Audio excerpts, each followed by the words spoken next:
Welcome to the interview session on change management during COVID-19. This is Binuri and my colleagues are Praveena, Damsak and Vimukti.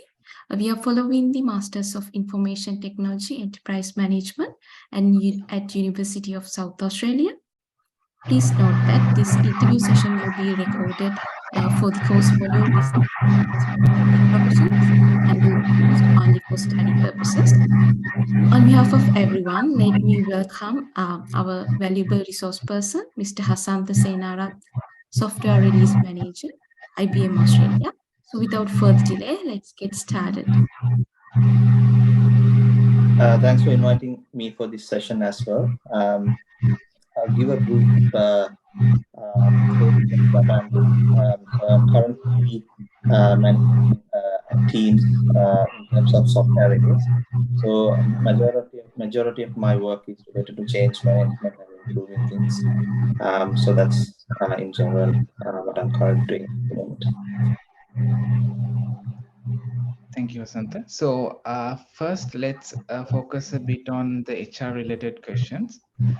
So as an IT company, how did your organization approach change management during the COVID pandemic period? During the pandemic, most of the organizations did not understand how this pandemic is going to impact and what's the magnitude of changes that we need to do. The first thing I think from the HR point of view, what they have done, they have introduced something that's called pandemic leave.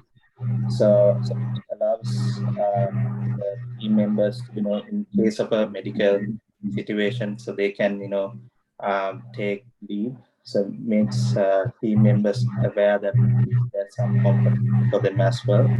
And in terms of change management, so what they did was they understood what's the situation is going to be, and from an HR point of view, they planned that if any team member or a member of the family in the team needs to take leave due to the health situation. So they, from HR point of view, they introduced the leave types and communicate to the broader team members and implement it. If the team members has to take leave, so they go through that process then retrospect. So the same principle applies to the other section of the business as well. All right. Thank you for the information. So next, let's focus a bit on the communication within the organization. Yeah. So what are the strategies did you use to maintain effective communication with employees during the stakeholders and during the Okay. pandemic? So in terms of the team management, so what we did was because all of the team members were physically there, they were present in the office, and the culture, the organization culture was like, if you need to have a meeting, they go to a meeting room, and if they wanted to explain something, they use some sort of a whiteboard to explain. And so that same setting we wanted to have virtually as well. And it was a bit I would say, even though the tool set is there, but the from a human point of view, they were not ready to accept those kind of changes suddenly. So from a team communication point of view, so we had to use like tools like Slack and Microsoft Teams on different purpose and different basis. Most of the communication was happened through individual, I would say individual, and team wise communication was happened using these kind of online platforms, and a broader communication that needs to roll out was happening from an email communication to the employees. Thank you, Sandra. There was a job risk during the COVID period, right? Yeah. So how did your company convince employees for their job assurance regarding the COVID during the COVID period? Okay, so there's two type of employment types: full-time employees and contractors. So we hire contractors based on the need of the project and to deliver something. From an IT perspective, we had a different approach and different requirement where we wanted more resources because we wanted to deliver the deadlines. So we had to decrease the capacity what we have planned for. For example, if a team member gets sick or any family member gets sick, they need to attend. So from a health point of view, that's number one priority. So increasing capacity from a person's point of view and keeping the same deadlines means we wanted to bring more resources into the to these teams and manage them to achieve the deadlines, because most of these contracts are what the organization was working is government contracts, so they have clear defined timelines, because most of the financial they based on the budget they plan to roll out some sort of a program to the Australian citizens or the people who are living in Australia. So those deadlines, achieving those deadlines is very important, because based on those deadline time frame, then they prepare their plans as well to educate users, educate the general community about the changes that's going to happen. So in terms of providing some sort of security to the employees, so what we did was we explained the situation, and then we explained the job security in terms of full-time employees. They did not have any problem, but in terms of contractors, so we explained the work the work that is in the pipeline, and we assure that we don't think that people who are already having an employment with us will not lose any jobs because of the capacity of work that we have. So explaining to them and making them aware what changes is going to happen, what type of work that is going to come in the pipeline, help them to realize that their job is secured, nothing is going to impact their life. That's what. Regarding that contracted employees, so did you provide any compensation for them, or that's in terms of the organization. I think in case if they had to take leave as per contractors, we had to, because of the contractual agreements, we could not provide any some sort of if you say compensation for losing the work for that specific days. We could not provide, but the assurance is that the person's job will be there, and government help was provided at that time as well, so then they could apply for those kind of things. Okay, my next question is regarding training and development. Can you explain the process taken to conduct the training and development of newly onboarded team members as well as existing employees? Okay, so as part of the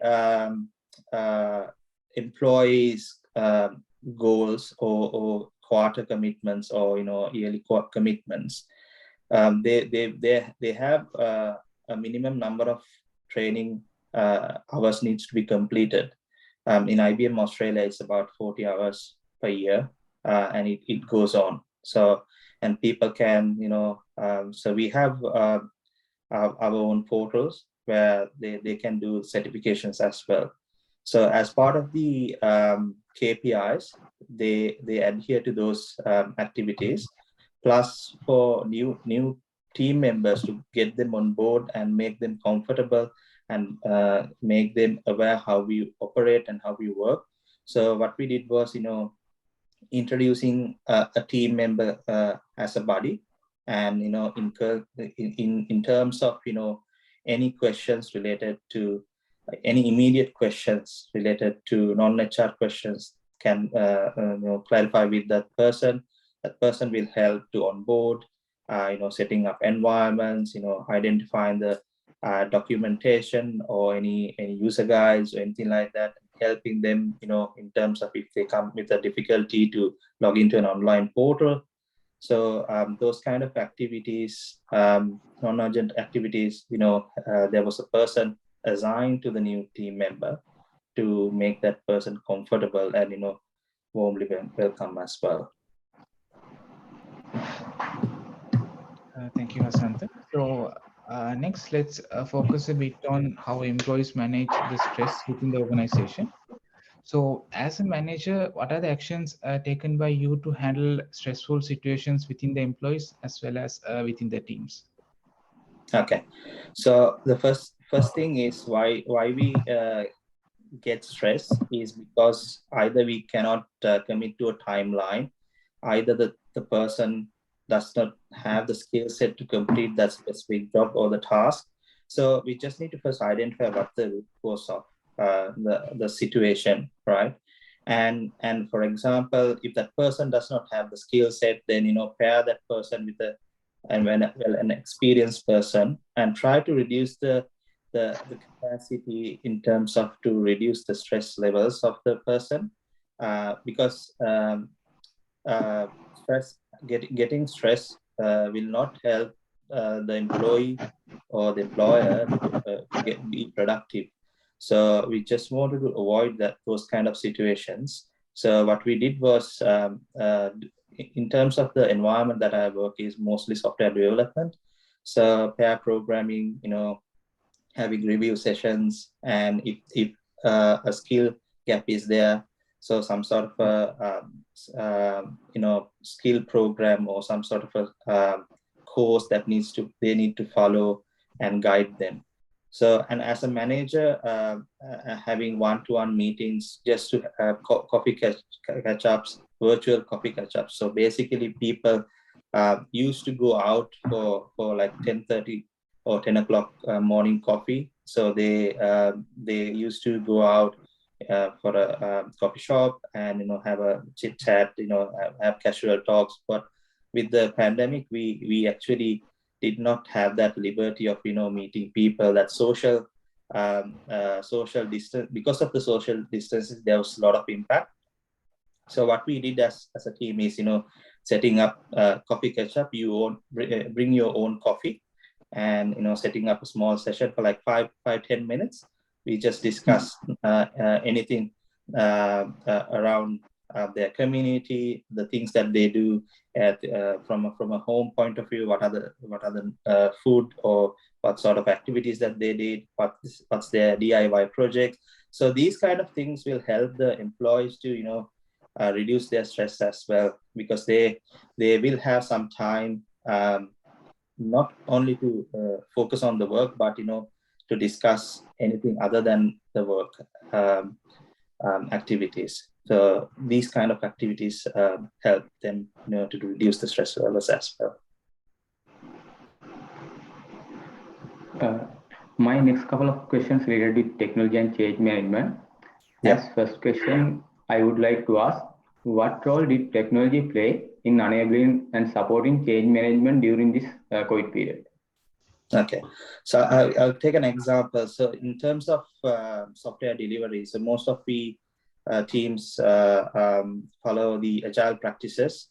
So if you are familiar with the agile practices, that that wall of work where all of the team members will have some sort of a task. They use sticky notes, and so once we get any new work, we put up in the board, put it in the sticky notes. Once they progress, they move the ticket and move to the next columns, and so that was practice in physically in most of the organizations at that time. So even though the team was using like defect tracking or defect management systems like Jira, Spira. They also have those virtual boards, but I don't think none of the organizations were using it because they were not used to look that virtual board in a team meeting with a small screen, or either they used to have like big screen, but not all the organizations had that facility of big screens, casting the virtual boards. So the good thing what happened was the team from that practice of having that physical boards was not longer, and then we had to move to using these kind of tools like Jira virtual boards, and also people did not have the whiteboards to do brainstorms to explain some sort of a process, those kind of things. So in terms of tooling, the team members had to use like Miro, which has collaboration tools, which helps them to post sticky notes, either draw something. So most of these employees were, getting these tools, and now they are having practice. Even after the pandemic, also they still use those tools because they still think that those are very productive in terms of record keeping purpose as well. Because once you in a physical board, you write something and you take a picture, and you need to do some work to get it into the online platforms. So since now these platforms have that record keeping features, helps to do that. And also in terms of technology, so most of these people had physical either I would say notes, or probably desktops or the laptops. People did not have laptops during that time, so the change was connecting to a laptop remotely to a remote server, and develop code remotely in a remote server. So the code base hosted in a remote server, they key in their code changes in that remote server, build there, so it'll be much faster than remotely connecting to a different PC and do the changes. So those kind of from a network and from a infrastructure point of view, those kind of capabilities has been enhanced during that time. Okay. Were there any challenges IT team faced during implementing IT strategy in line with the change management? There was, because most of these the deliveries that we work is for the government organizations. So based on the government policies, so most of the people needs to have like either NV1 clearance or the baseline clearance for making sure that the Australians' data is protected, and no other interference from third parties. So each individual is, who worked in these kind of activities had some sort of clearance, security clearance from the defense. So the problem was even the organization, the physical premises also, audited by the defense capabilities, defense authorities, to make sure that it's compliant in terms of security. So the biggest challenge was for us as a team, from working from a physical environment to moving to a virtual world, basically working from home. So those environments, working from home environments, were not assessed by the authorities. So to overcome those kind of situations, that what's the management had to do is to prove that the remote employees are connected to a remote server, which is hosted in a physical environment, which is a secured environment. And in that way, at the channel that they were working using a VPN, and those kind of activities help them for us to prove the government is all right for us to work from a remote point of view for these kind of assignments. Thank you, Hasanta. So let's focus a bit on the operational strategies within the company. So, did the projects extend beyond the deadline due to the change in work environment as yourself and the client started to? Well, as I said before, related to changing timelines was a bit hard. But for example, we might plan for like a big release, but some of the items which is mentioned in the release may be reduced due to constraints of people get sick, and some of the team members had to do homeschooling as well. So the entire families at home, so a lot of distractions were there. From a release point of view, we had to do those releases, but sometimes the MVP, the minimum viable product, may have changed at that time. And in some situations, based on the request that we got from the government, sometimes we might have to push deadlines because uh, uh, due to a couple of reasons. It could be the resource, and extending that deadline will not harm from the customer's point of view as well. So it was basically depend on the situation, and yeah. So from a delivery point of view, we may have reduced, but in terms of commitment, we have delivered as agreed on contracts. So from the operational point of view, was there any special strategies that you used to perform client demonstrations and user trainings in an effective way during the COVID period? Most of the user trainings were done by the subject matter experts. So in terms of the deliveries and the showcases, we use online platform to inviting the external stakeholders from the government. It could be a government department, so they also join online like you guys, and we our team members to present the functionality as requested, and those kind of strategies were involved. And at the same time, it's kind of a demo plus giving a feedback before we release it to the customer. So then any changes that we can incorporate before the release were considered as well at that time. Thank you, Vasanta. Finally, we want to know, are there any advice or lessons learned you would like to share, and any biggest challenge as a team you all faced during the COVID period? So the biggest challenge was that the team did not have the social experience, because most of these team members, they had a routine of in the morning prepare themselves, commute and come to the office. So that context switching was not there. So in terms of keep them motivated, keep them active, there's so many things that we need as a team need come up with. For example, we need more the stand-ups while we are walking, because it'll good for our health as well.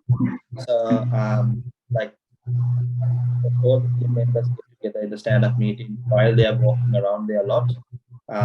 So those kind of different changes will help them from socially to improve their mental well-being as well. And the most important thing is to share is when we work virtually, the balance act of the regular physical exercises as a person. They at least they walk to some water from the water dispenser at the office, but when you start working on a virtually, they sit a long time there, and that mental well-being and the physical well-being and a balance act of working virtually has to be balanced accordingly as well. So that's one of the things when working virtually. I would suggest everyone. Okay, thank you, Mr. Hasanta. I think we have come to the end of our scheduled meeting time.